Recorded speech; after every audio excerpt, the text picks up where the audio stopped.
The telegram had been crumpled in Grace Taylor's reticule for 3 days before she finally boarded the train heading west to Colorado, her hands trembling as she clutched the single carpet bag that contained everything she owned in this world.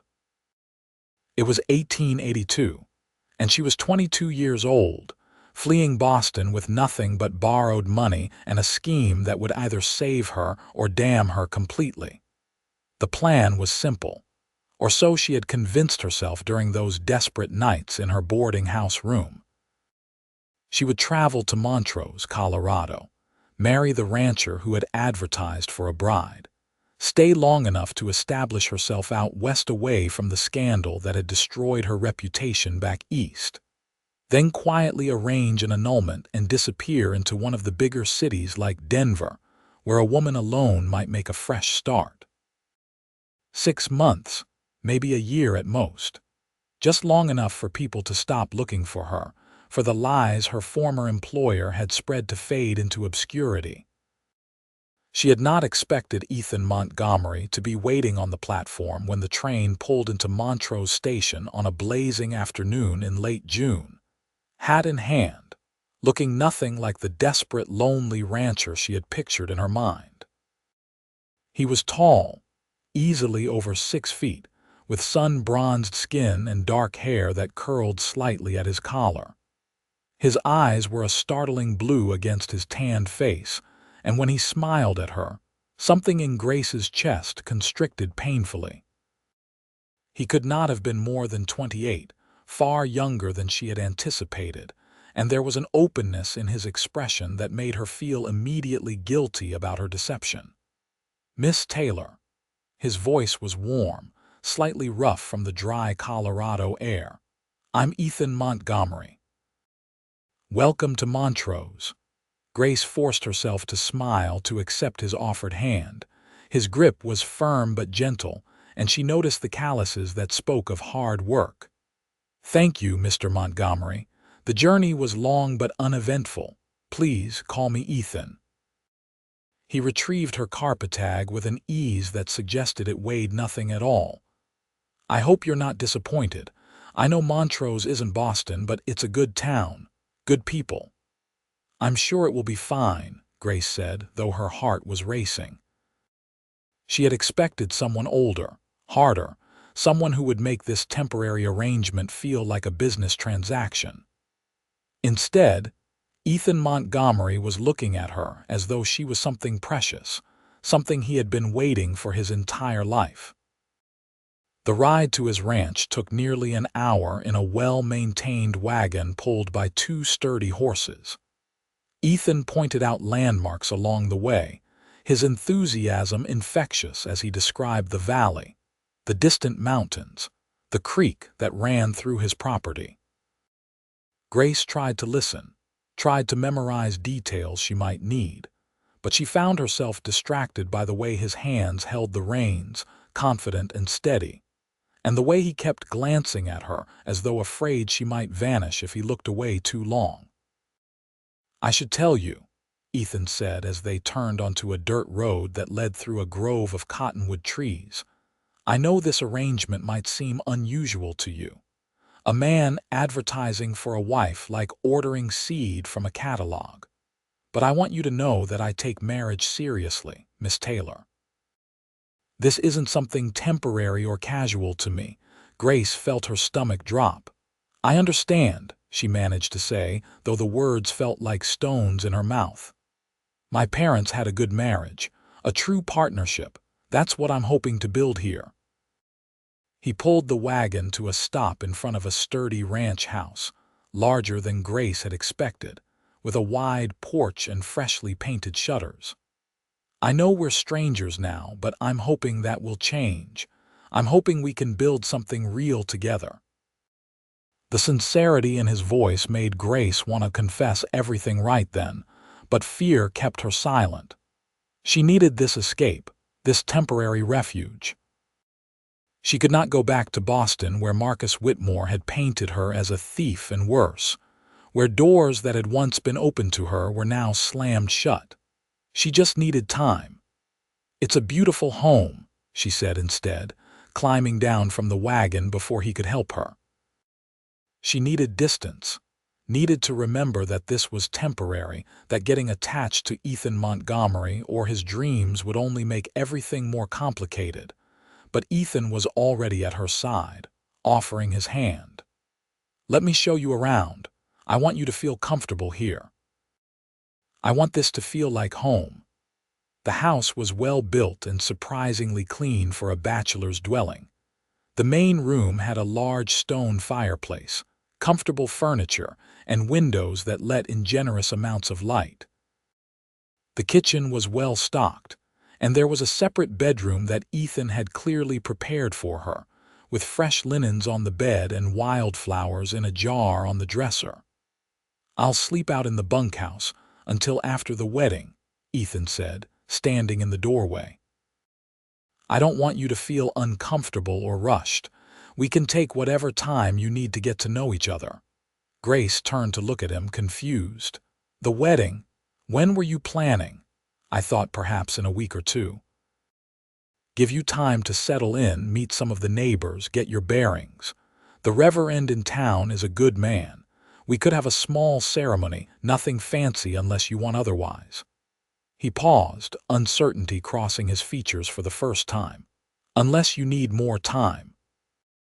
"I don't want to push you, Grace. May I call you Grace?" "Yes, of course," Grace said automatically, her mind racing. A week or two. She had known a wedding would be necessary for her plan, but hearing it stated so plainly made it feel suddenly real and terrifying.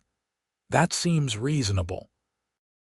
The smile that broke across Ethan's face was so genuine, so full of joy, that Grace had to look away. She was going to hurt this man.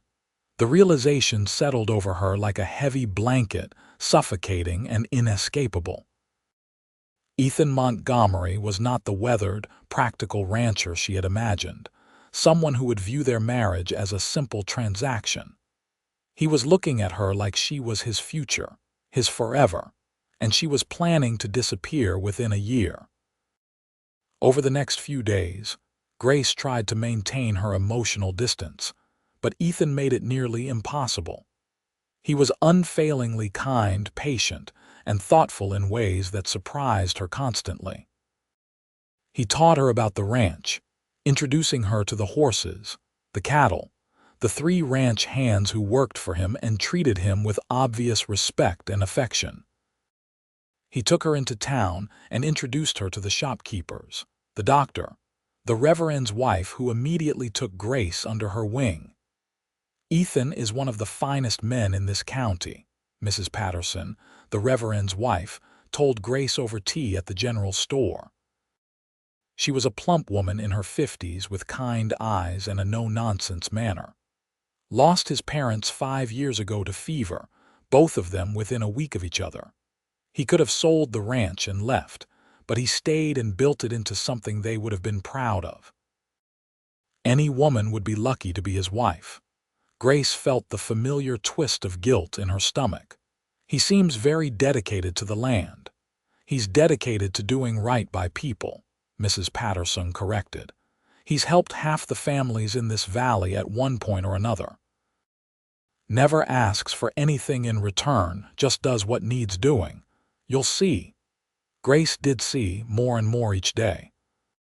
She saw how Ethan woke before dawn to tend to the animals, how he worked alongside his ranch hands rather than simply giving orders, how he came back to the house each evening dusty and tired, but always with a smile for her.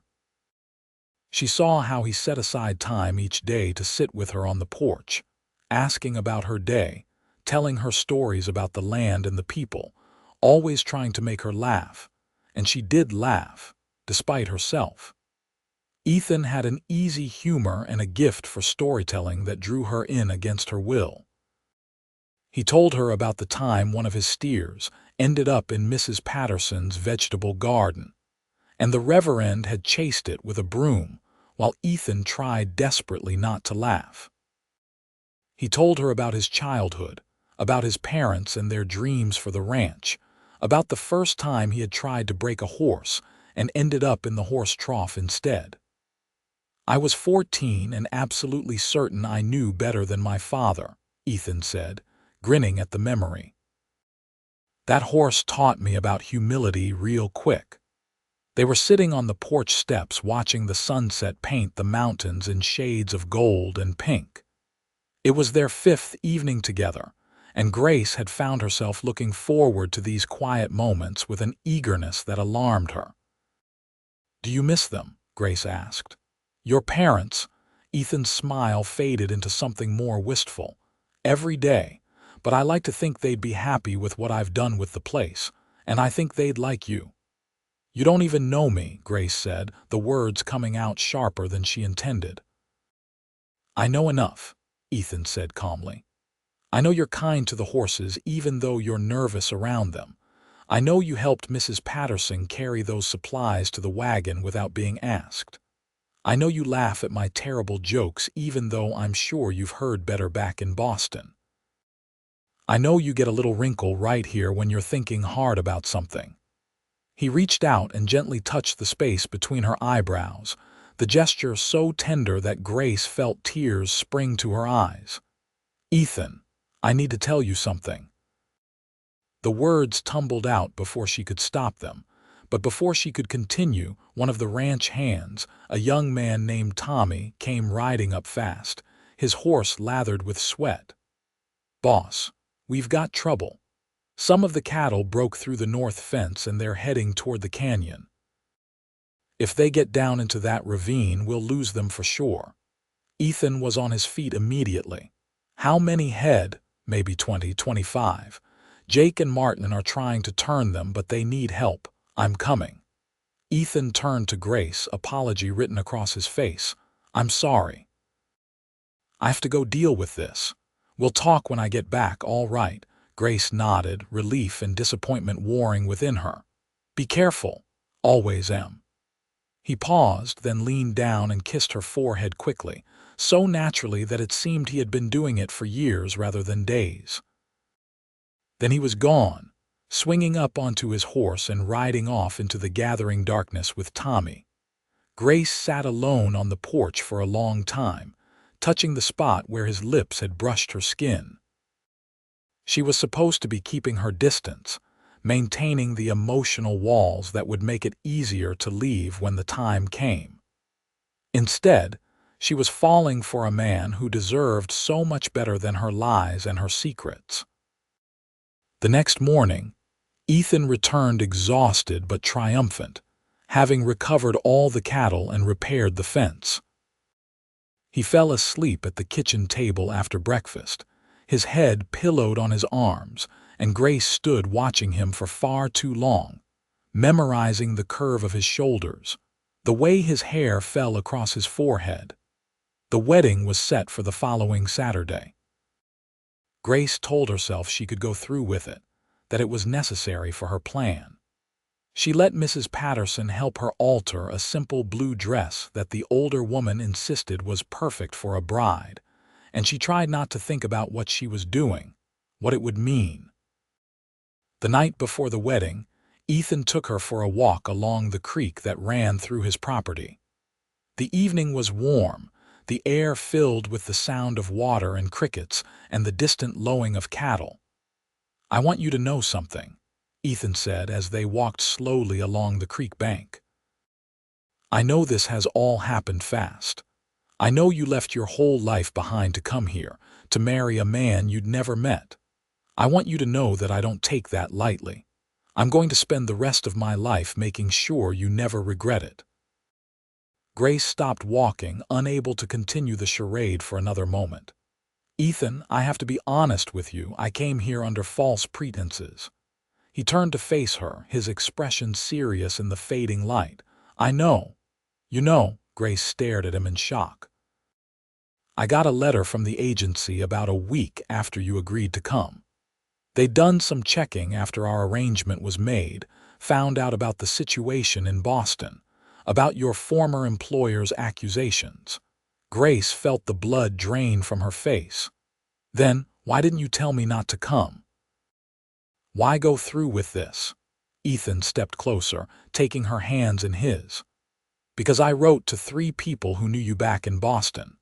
A school teacher named Miss Hartley, a minister named Father O'Brien, and a woman who ran a charity organization where you volunteered. They all told me the same thing, that you were honest, hardworking, and kind. That Marcus Whitmore was a married man who pursued you relentlessly, and when you refused his advances, he claimed you had stolen from him to ruin your reputation, that you were innocent of everything he accused you of.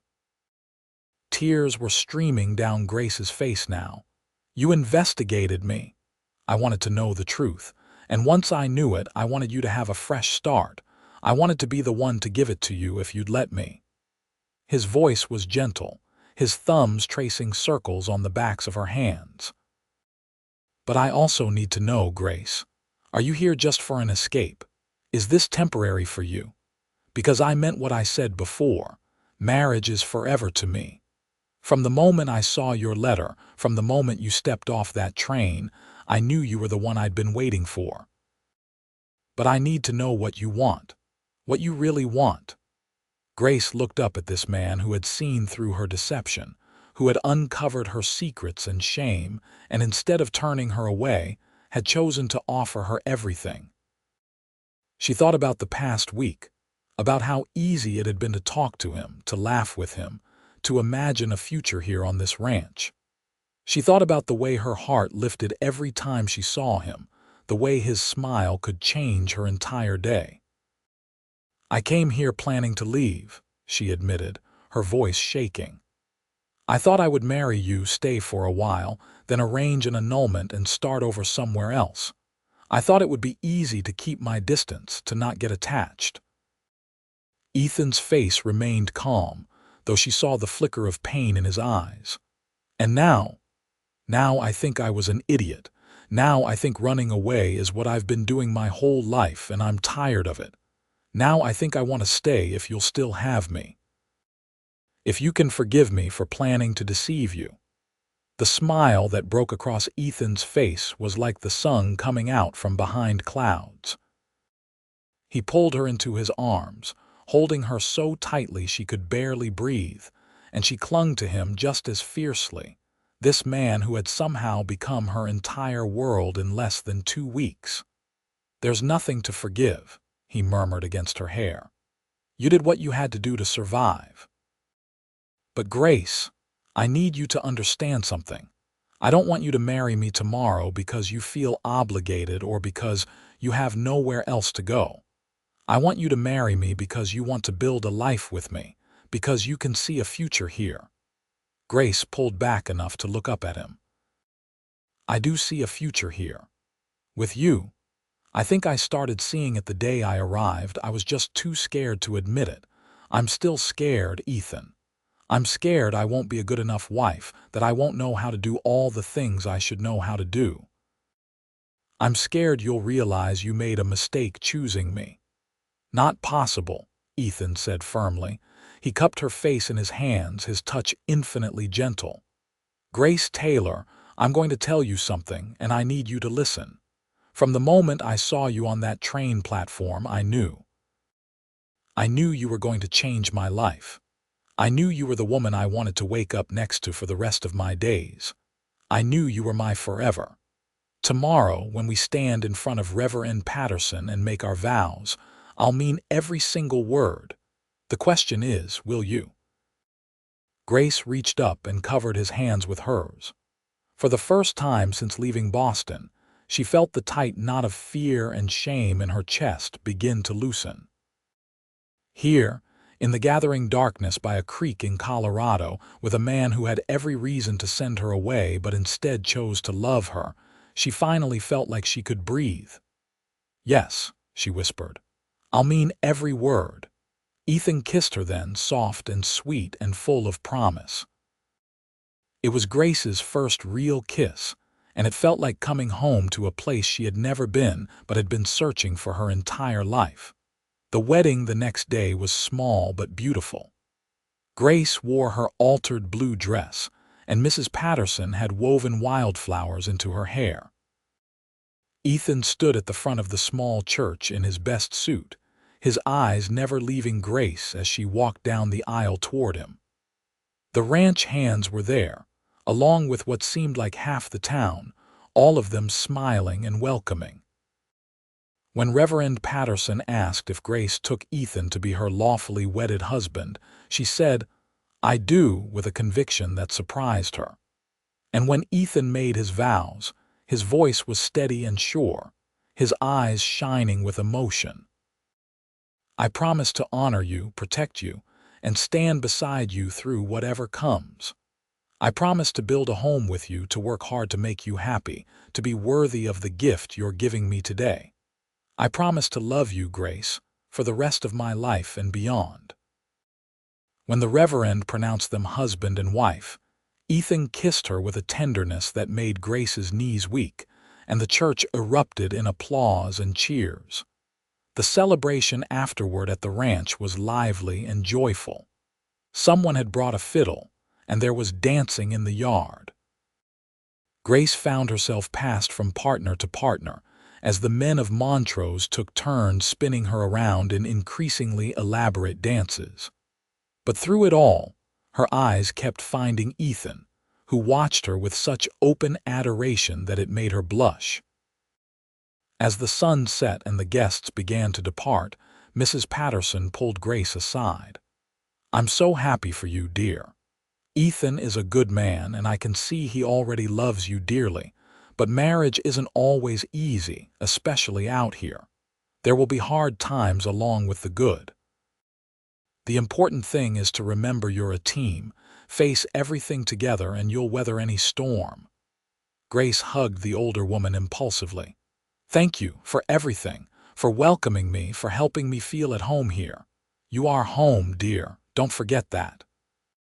When the last guest had left and the ranch hands had retired to the bunkhouse, Grace and Ethan stood together in the main room of the house that was now truly theirs. Grace felt nervous in a way she had not expected, suddenly aware that this was their wedding night, that everything was about to change. Ethan seemed to sense her nervousness. He took her hand and led her to the sofa by the fireplace, sitting down and pulling her down beside him. "We don't have to do anything you're not ready for," he said quietly. "I meant what I said. We have the rest of our lives. There's no rush." Grace looked at this man who had become her husband, this man who had seen past her fears and secrets to the person she wanted to be, and felt a surge of love so strong it almost frightened her. "I'm ready," she said. "I'm scared, but I'm ready. I want to be your wife in every way, Ethan." He kissed her then, deeper than before, and Grace let herself get lost in the sensation, in the feeling of his hands in her hair, his arms around her. When he picked her up and carried her to what was now their bedroom, she felt cherished and safe and wanted in a way she had never experienced before. Their wedding night was tender and sweet, and occasionally awkward in the way of two people learning each other for the first time. But Ethan was patient and gentle, and by the time the moon rose high outside their window, Grace had discovered that being Ethan Montgomery's wife was better than anything she could have imagined. The days turned into weeks, and the weeks into months. Grace threw herself into learning everything she could about ranching and running a household. She learned to cook the hearty meals that Ethan and the ranch hands needed, though her first attempts at biscuits were so hard they could have been used as ammunition. Ethan ate them anyway, praising her efforts with such sincerity that she had to laugh. She learned to tend the vegetable garden, to preserve vegetables for the winter, to mend clothes and make soap. Mrs. Patterson was an invaluable teacher, and several other ranch wives took Grace under their wings as well, forming friendships that helped ease the loneliness when Ethan had to be away from the house working. But more than the practical skills, Grace learned what it meant to be part of a true partnership. Ethan consulted her on decisions about the ranch, valued her opinions, and made it clear that her thoughts and feelings mattered to him. When she suggested converting one of the unused outbuildings into a schoolhouse for the ranch children in the area, he immediately began making plans to do so. "The nearest school is 10 miles away," Grace explained, her enthusiasm growing as Ethan listened intently. "Most of the children around here can't make that trip regularly, especially in winter. If we had a small school here, I could teach them. I'm not certified, but I have a good education and it's better than nothing." "It's a wonderful idea," Ethan said, pulling her into his arms. "You're wonderful." "Have I mentioned that today?" "Not in the last hour," Grace teased, wrapping her arms around his neck. "Well, that's far too long." He kissed her soundly. "You're wonderful, Grace Montgomery. Best decision I ever made, advertising for a bride." Grace laughed and kissed him back, marveling at how natural this had all become, how right it felt to be here in Ethan's arms, in this home they were building together. As summer faded into fall, Grace discovered she was pregnant. She had been feeling tired and queasy for a few weeks, and when Mrs. Patterson visited and noticed Grace's pallor, the older woman had taken one look at her and smiled knowingly. "When did you last have your courses, dear?" Mrs. Patterson asked gently. Grace thought back and felt her heart start to race. "Not since before the wedding. But I thought it was just the stress of everything changing. Or it could be that you're going to be a mother. Let's have Doc Harrison take a look at you, just to be sure." The doctor confirmed what Mrs. Patterson had suspected. Grace was nearly 3 months along, due to deliver sometime in the spring. As she rode home from town in the wagon, her mind was spinning. A baby. She was going to have a baby. She and Ethan were going to be parents. She found him in the barn, working on repairing a saddle. He looked up when she entered, his face lighting up the way it always did when he saw her. "How was town? Did you get everything you needed?" Grace nodded, suddenly feeling nervous. "Ethan, I need to tell you something." He set down the saddle immediately, giving her his full attention. "What is it? Is something wrong?" "No, nothing's wrong. At least, I hope you won't think so." She took a deep breath. "I'm pregnant. We're going to have a baby." For a moment, Ethan just stared at her. Then he let out a whoop of joy that startled the horses and swept her up in his arms, spinning her around until she was dizzy and laughing. When he set her down, there were tears in his eyes. "A baby. Grace, we're going to have a baby. This is the best news I could have ever hoped for." He placed his hand gently on her still flat stomach, his expression filled with wonder. "Our child." "You're happy?" Grace asked, though the answer was obvious in his face. "Happy doesn't even begin to cover it. I'm over the moon, I'm terrified, I'm excited, I'm all of it." He pulled her close, holding her carefully as though she might break. "Thank you. Thank you for this gift, for giving me everything I've ever wanted." Grace held onto him tightly, feeling tears of happiness sliding down her own cheeks. "I love you, Ethan Montgomery. I should have told you that before, but I'm telling you now. I love you so much it scares me sometimes." "I love you too, Grace. From that first day on the train platform, I think I've loved you. You're my forever, and now we're starting a family. I don't think I could be any happier than I am right now." The pregnancy was not always easy. Grace suffered from morning sickness that lasted well into her 4th month, and there were days when even the smell of cooking food made her ill. But Ethan was endlessly patient and supportive, taking over kitchen duties when needed and making sure she rested as much as possible. As her belly grew, Grace found herself even more determined to set up the school she had planned. With Ethan's help and the support of the neighboring ranchers, they converted the outbuilding into a tidy one-room schoolhouse.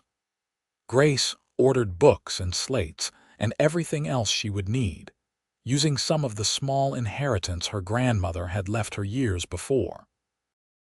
The school opened in November, with 8 children ranging in age from 6 to 13. Grace loved teaching, loved watching the children's faces light up when they mastered a new concept or discovered the joy of reading. It gave her a sense of purpose beyond the ranch, and it connected her more deeply to the community that had embraced her. Winter came early that year, with snow blanketing the valley by mid-December. Grace had to close the school for a few weeks when the weather made travel impossible, but she did not mind. It gave her more time with Ethan, and they spent the long winter evenings planning for the baby, discussing names and dreaming about the future. "I want to teach our children to love this land the way I do," Ethan said one night as they sat by the fire, Grace nestled against his side with his hand resting on her swollen belly. "But I also want them to have choices. If they want to stay here and ranch, that's wonderful. But if they want to go to college, see the world, do something else entirely, I want to support that too." "You're going to be an amazing father," Grace said softly. "Our children are going to be so lucky to have you, to have us," Ethan corrected. "We're in this together, remember. Partners in everything." Christmas was a quiet but joyful celebration. Grace and Ethan exchanged simple gifts, and they invited the ranch hands to join them for a feast that Grace had been preparing for days. It was the first Christmas Grace had felt truly at home since her own parents had died when she was 16, and she found herself overwhelmed with gratitude for the life she had found here. As winter gave way to early spring, Grace grew increasingly uncomfortable. Her back ached constantly, and she felt huge and ungainly, though Ethan insisted she had never been more beautiful. Mrs. Patterson visited frequently, checking on Grace and making sure everything was progressing normally. "Any day now," the older woman said in mid-April after examining Grace. "That baby is sitting low and ready to meet the world. Make sure Ethan knows to fetch me and the doctor when your labor starts." Grace went into labor on a warm afternoon in late April, just as the wildflowers were beginning to bloom across the meadows. The pain started as a dull ache in her back and quickly intensified into waves of contractions that took her breath away. Ethan rode for the doctor and Mrs. Patterson while one of the ranch hands stayed with Grace, his face pale with worry. The labor lasted through the night and into the next morning. It was the hardest thing Grace had ever endured, pain beyond anything she had imagined, but Mrs. Patterson and the doctor guided her through it, and Ethan held her hand through every contraction, whispering encouragement and love. Finally, as the sun rose over the mountains, their son came into the world with a lusty cry that announced his presence to everyone within earshot. The doctor placed the baby on Grace's chest, and she looked down at the tiny, red-faced creature with absolute wonder. "A boy," she whispered, touching his soft, downy hair with a trembling finger. "Ethan, we have a son." Ethan was openly crying, his hand gentle on the baby's back. "He's perfect. Grace, he's absolutely perfect. You're perfect. You're both perfect." They named him James, after Ethan's father, and gave him the middle name Thomas, after Grace's late father. Little James was a good baby, healthy and strong-lunged, and both Grace and Ethan fell completely in love with him from the first moment. The weeks after James's birth were exhausting but joyful. Grace was amazed by how natural Ethan was with their son, how comfortable he seemed holding the tiny baby, changing his diapers, walking the floor with him when he fussed in the night. They took turns getting up for night feedings, though Grace was nursing and had to do most of the work. But Ethan would stay awake with her, talking quietly to keep her company, bringing her water and making sure she was comfortable. "I thought I knew what love was before," Grace said one night as she nursed James in the rocking chair Ethan had made for her. "But this, what I feel when I look at you and our son, it's beyond anything I imagined." Ethan kissed the top of her head. "I know exactly what you mean." Sometimes I look around at our life, at you and James, at everything we've built together, and I can hardly believe it's real, that I'm this lucky." "We're both lucky," Grace said. "I came here planning to stay only temporarily, thinking I could never really belong anywhere. And instead, I found everything I had been looking for my entire life without even knowing I was looking for it." As James grew, the ranch prospered. Ethan's hard work and good management paid off, and they were able to expand their herd and hire additional ranch hands. Grace reopened the school once she had recovered from childbirth, bringing James with her in a cradle one of the ranch hands had crafted. The children loved having a baby in the schoolroom, and they all took turns helping to watch him when he was awake. When James was 18 months old, Grace discovered she was pregnant again. This time, the news felt more familiar but no less joyful. They had talked about wanting more children, about wanting James to have siblings the way neither of them had. "I hope it's a girl this time," Ethan said, his hand on Grace's stomach. "A little girl with your eyes and your smile." "What if it's another boy?" Grace asked, amused. "Then we'll love him just as much and try again later," Ethan said with a grin. "I wouldn't mind having a whole house full of children if you're willing." "Let's see how this one goes first," Grace laughed. Their second child arrived in the spring of 1885, and to Ethan's delight, it was indeed a girl. They named her Alina, and she had Grace's dark hair and Ethan's blue eyes. James, now 2 years old, was fascinated by his baby sister, constantly wanting to hold her and help take care of her. Life settled into a comfortable rhythm. The ranch continued to thrive, and Grace's school became a fixture of the community, with more children enrolling each year. Grace loved her life, loved the routine of teaching during the day and coming home to her family in the evenings, loved the way Ethan still looked at her as though she was the most precious thing in his world. They had their challenges, of course. There were hard winters when they lost cattle to storms, summers when drought made everything difficult, illnesses that swept through the valley and kept them all on edge. But they faced everything together, just as Mrs. Patterson had advised on their wedding day, and their bond only grew stronger. When Alina was 3 and James was 5, Grace discovered she was pregnant for a third time.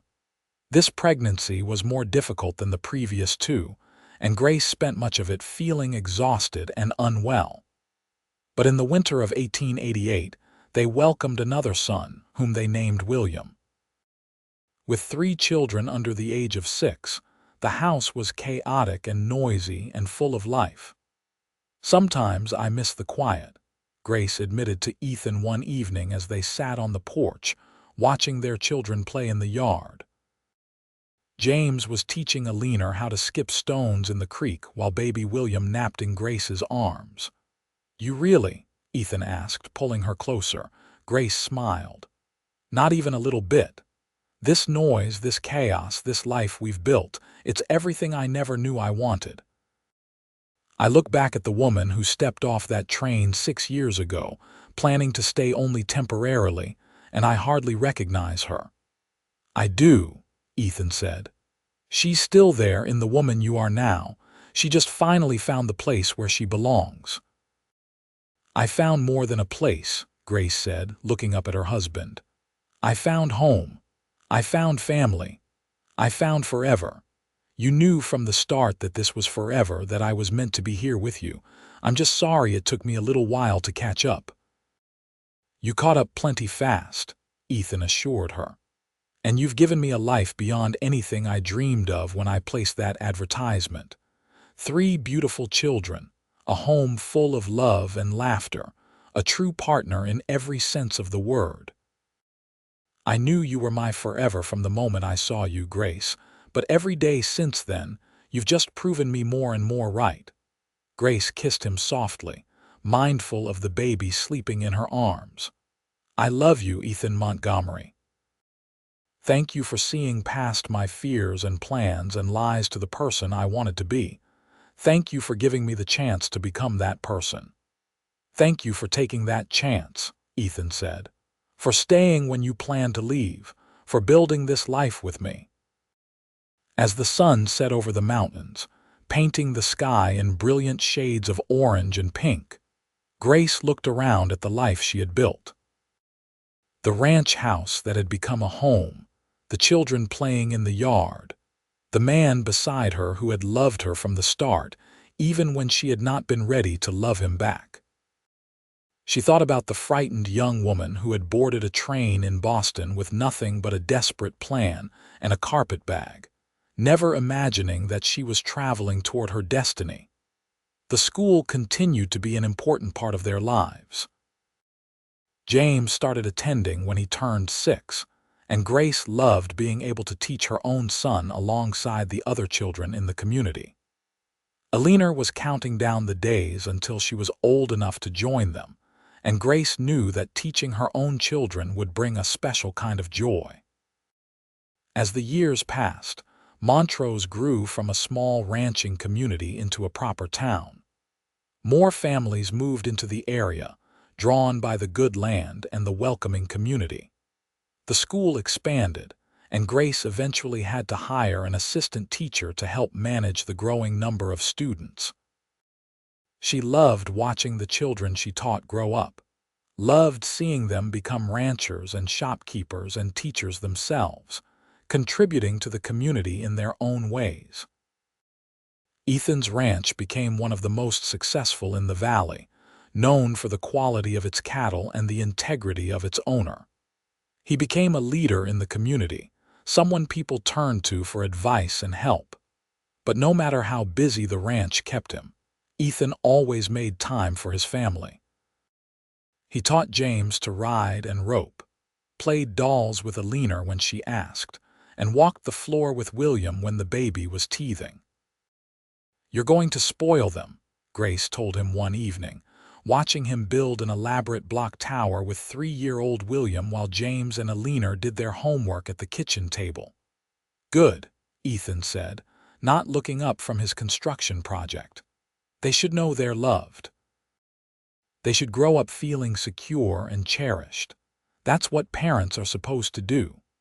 Grace felt her heart swell with love for this man who had become such an incredible father, who loved their children as fiercely as he loved her. She thought about Marcus Whitmore back in Boston, about the man who had tried to ruin her life because she had refused his advances. She thought about how terrified she had been, how certain that her life was over. And then she looked around at the life she had now, and felt nothing but gratitude that those terrible events had led her here, to this family, to this home. When William was 4 years old, Grace found herself pregnant again.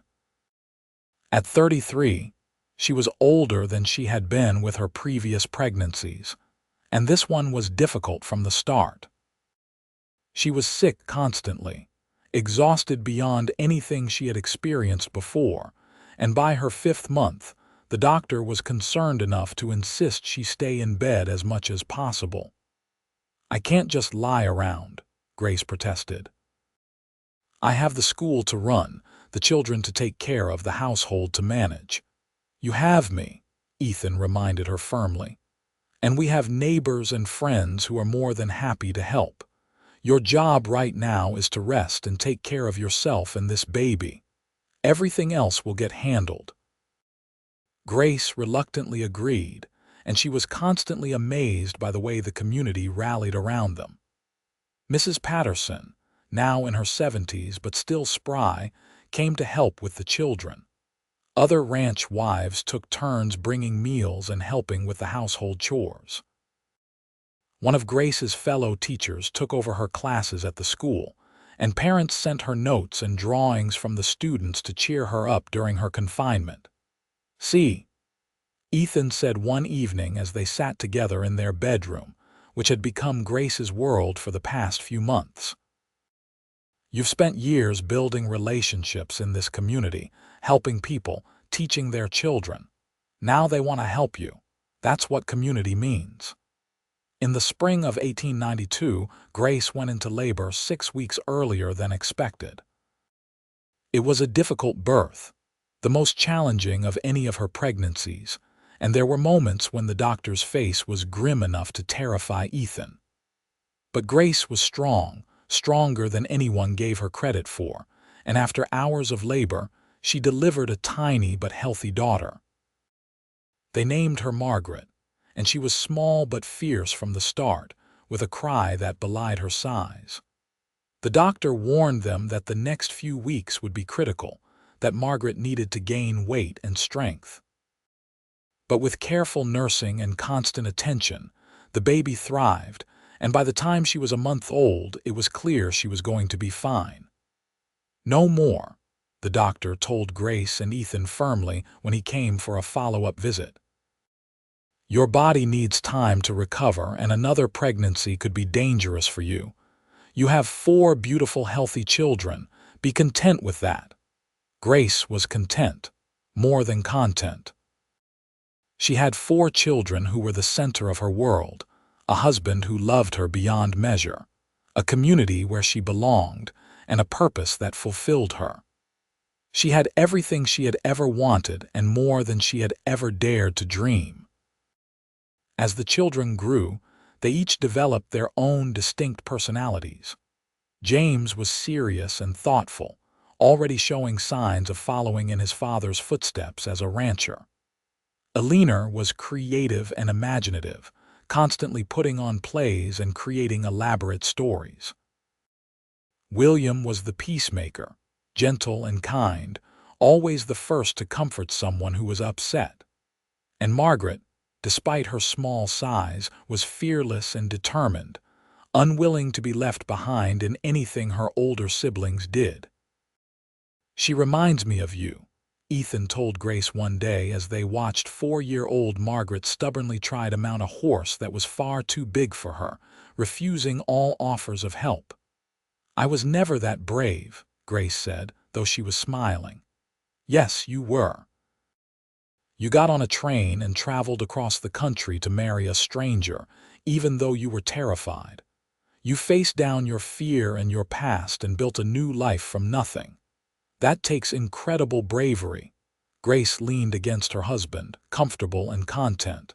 "I had help. I had you believing in me even when I did not believe in myself." The years continued to pass, bringing both joys and sorrows. Mrs. Patterson passed away peacefully in her sleep at the age of 78, and the entire community mourned the loss of the woman who had been a mother figure to so many. Grace spoke at her funeral, talking about how Mrs. Patterson had welcomed her to Montrose, had helped her find her place in the community, had been there for the births of all 4 of her children. "She taught me what it means to be part of a community," Grace said, her voice thick with emotion. "She taught me that family is not just about blood, but about the people who show up for you, who support you, who love you even when you make mistakes. She was family to me, and I will miss her every day for the rest of my life." The ranch continued to thrive, and as James grew into a teenager, he took on more and more responsibilities, clearly preparing to one day take over from his father. Eleanor discovered a talent for teaching and began helping Grace at the school, working with the younger children and showing a patience and creativity that made Grace proud. William loved animals and talked about becoming a veterinarian, a new profession that was just beginning to gain recognition. And Margaret, at 8 years old, was still trying to do everything her older siblings did, determined to prove she was just as capable despite being the youngest. On their 15th wedding anniversary, Ethan surprised Grace with a trip to Denver. It was the first time they had been away from the ranch and the children for more than a day, and Grace felt almost guilty about the excitement she felt at the prospect of time alone with her husband. "The children will be fine," Ethan assured her as they boarded the train. "James is 16 and more than capable of running things for a few days. and we've got plenty of help from the ranch hands. You deserve a break, Grace. You've been working non-stop for 15 years between the ranch, the school, and the children. Let me spoil you a little. Denver was exciting and overwhelming after years in the quiet of Montrose. The streets were crowded with people and carriages. The buildings were tall and imposing, and there seemed to be something happening on every corner. Ethan took Grace to a fancy restaurant where she had the best meal she had eaten in years, to a theater where they saw a traveling show from New York, and to shops where he insisted on buying her a new dress and hat, even though she protested the expense. "We can afford it," Ethan said firmly. "The ranch is doing well, and I want to buy my beautiful wife a new dress. Let me do this, Grace." On their last night in Denver, they walked along the street, looking in shop windows and enjoying the evening air. Ethan pulled Grace close, and they stood together watching the sunset paint the sky. "Do you ever regret it?" Ethan asked quietly. "Giving up city life? You could have stayed in Boston, or you could have gone to Denver or San Francisco after your year was up like you originally planned. Instead, you're stuck in a small ranching town with a cowboy husband and 4 children and a life that's probably pretty boring compared to what you could have had." Grace turned to face him, taking his face in her hands. "Ethan Montgomery, I have never regretted a single moment of our life together. Not one. Yes, I could have gone to a big city. I could have tried to rebuild my life in Boston or start over somewhere else, but none of that would have given me what I have with you. The life we have built together is not boring, it's beautiful. It's everything I want. You are everything I want. Don't ever doubt that." Ethan kissed her there on the street, not caring who might see, and Grace kissed him back with all the love and passion that had only grown stronger over 15 years of marriage. When they returned home, the children rushed to greet them, full of stories about everything that had happened while they were gone. Nothing major, just the small dramas of daily life, but Grace listened to every word, grateful to be home, grateful for this life. The years continued to roll forward. James graduated from the school Grace had founded and began working full-time on the ranch, already showing the same dedication and integrity that made Ethan so respected in the community. Eleanor, at 15, was teaching several classes on her own and talking about opening a second school in a neighboring valley. William, at 13, was spending all his free time with Doc Harrison, learning everything he could about treating animals. And Margaret, at 11, was the star rider in the county, able to outride many of the ranch hands despite being half their size. "We did good," Grace said to Ethan one evening as they sat on the porch, watching the sun set over the mountains.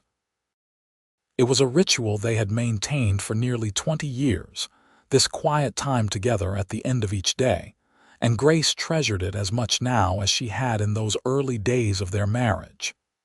"We did very good," Ethan agreed, his arm around her shoulders. 4 amazing children, a ranch that's thriving, a school that's educated half the children in this valley. Not bad for a woman who thought she was only staying temporarily. Grace laughed. "When I think about who I was when I arrived here, I can hardly believe I am the same person. I was so scared, so certain I had to keep moving to stay safe.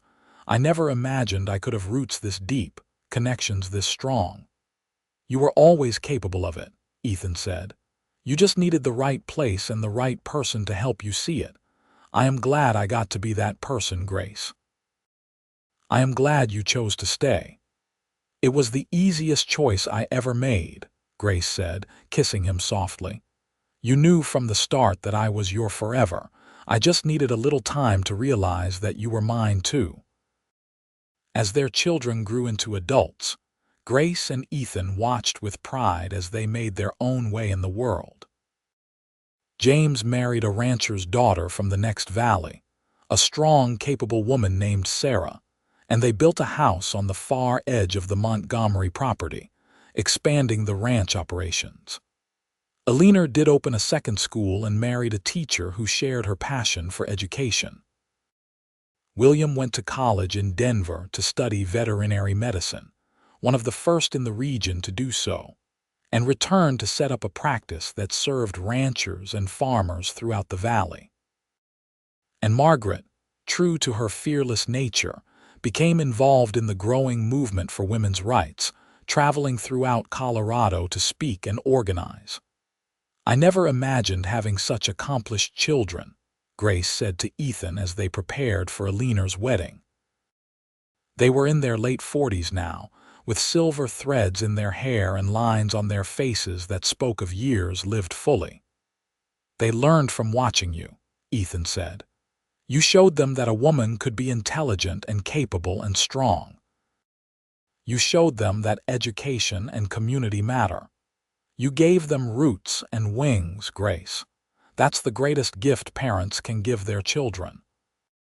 The wedding was beautiful, and as Grace watched Alina and her new husband exchange vows, she thought about her own wedding day nearly 25 years before. She remembered how nervous she had been, how uncertain about the future, how guilty about her plans to leave. She remembered the moment Ethan had told her he knew about her past, about her plans, and had chosen to love her anyway. She remembered deciding to stay, to take a chance on this man and this life, and she had never regretted it for a moment. As the years passed, Grace and Ethan became grandparents, first to James and Sarah's son, then to Alina's twin daughters, then to a steady stream of grandchildren who filled their house with noise and laughter and chaos. Grace loved being a grandmother, loved spoiling the children and sending them home to their parents, loved watching Ethan teach his grandchildren to ride and rope, just as he had taught their parents. "We are getting old," Grace said to Ethan one day as they sat on the porch, watching their grandchildren play in the yard. They were both in their 60s now, slowing down but still active and engaged with the ranch and the community. "We are getting old together," Ethan corrected. "Just like I always knew we would. From the moment you stepped off that train, I knew you were going to be the one I grew old with, Grace. I knew you were my forever." "And you were right," Grace said, taking his hand. "You were always right. I just needed to catch up to what you already knew." Grace retired from teaching when she was 65, though she remained involved with the school as an advisor and occasional substitute teacher. She loved having more time at home, more time to spend with Ethan and their ever-growing family. They celebrated their 30th anniversary surrounded by children and grandchildren, and Grace could not help but marvel at the life they had built together. "You remember what you told me on our wedding day?" Grace asked Ethan that night as they lay in bed, the house finally quiet after a day of celebration. "You promised to honor me, protect me, and stand beside me through whatever comes. You promised to build a home with me, to work hard to make me happy, to be worthy of the gift I was giving you. You promised to love me for the rest of your life and beyond." "I remember," Ethan said, pulling her close, "and I have kept every one of those promises." "You have," Grace agreed, "and I promise you the same things now that I wish I had been brave enough to promise then. I promise to honor you, to stand beside you, to love you for the rest of my life and beyond. You are my forever, Ethan Montgomery, just as I am yours." They lived out their remaining years in contentment and peace, surrounded by the family they had created and the community they had helped build. Grace continued to be involved in the school until her health began to fail in her early 70s. And even then, she loved when former students would visit to tell her about their lives and thank her for the education she had given them. Ethan remained active on the ranch well into his 70s, though he had turned over most of the daily operations to James. He loved riding out to check on the cattle, loved working with the horses, loved the land he had spent his entire life nurturing and protecting. They celebrated their 40th wedding anniversary, surrounded by 4 children, 12 grandchildren, and a handful of great-grandchildren. It was a joyous occasion, and Grace looked around at the sea of faces, all of them connected to her and Ethan, all of them part of the legacy they had created together. "I never imagined this," Grace said to Ethan that evening as they sat on their beloved porch, watching the sun set over the mountains one more time. "When I got on that train in Boston, planning to stay temporarily and then disappear, I never imagined I would end up with all of this. A family, a community, a lifetime of love and happiness. I imagined it," Ethan said, his hand warm in hers. "From the moment I saw you, I imagined growing old with you, raising children with you, building a life that would last generations. You were my forever from the start, Grace. I am just grateful you decided to be my forever too." Grace leaned her head on his shoulder, exactly where it belonged, and watched the sun paint the sky in shades of gold and pink and orange. She thought about the scared young woman who had arrived in Montrose thinking this was temporary, never guessing it would become everything. She thought about how Ethan had known from the very beginning what had taken her weeks to understand, that they were meant to be together, that this was forever. "I love you," she whispered to her husband, her partner, her forever. "Thank you for seeing me when I was too afraid to see myself. Thank you for knowing what I needed before I knew it myself. Thank you for being my home. Thank you for staying," Ethan whispered back. "Thank you for taking a chance on a cowboy and a ranch and a life you had not planned for. Thank you for being my wife, my partner, my forever. I have loved you from the moment I saw you, Grace Montgomery, and I will love you beyond my last breath and into whatever comes after." They sat together in the gathering darkness, 2 people who had started as strangers and become one, who had built a life and a legacy that would continue long after they were gone. A mail-order bride who thought it was temporary and a cowboy who knew from the start she was his forever, proving that sometimes the most unexpected journeys lead us exactly where we are meant to be. Grace passed away peacefully in her sleep at the age of 78, with Ethan holding her hand. Ethan followed her just 6 months later, unable or unwilling to continue without his beloved wife by his side. They were buried side by side on a hill overlooking the ranch, under the same mountains that had watched over their love story for more than 50 years. Their children and grandchildren continued the legacy they had built. The ranch remained in the Montgomery family, passed down through generations. The school that Grace had founded continued to educate children in the valley, eventually growing into a proper schoolhouse, and then a larger building as the community expanded. The values they had instilled in their family, of hard work, integrity, kindness, and community, continued to guide their descendants for generations to come. And sometimes, when the sun set over the mountains in shades of gold and pink and orange, the Montgomery grandchildren and great-grandchildren would sit on the porch of the old ranch house and tell stories about Grace and Ethan. About the mail-order bride who came to Colorado planning to stay temporarily, and the cowboy who knew from the moment he saw her that she was his forever. About how love could surprise you, how home could be found in the most unexpected places, and how sometimes the best things in life come from the chances we take when we are most afraid. Their love story became legend in Montrose, a testament to the power of seeing past fear to possibility, of choosing love over safety, of believing in forever even when everything seems temporary.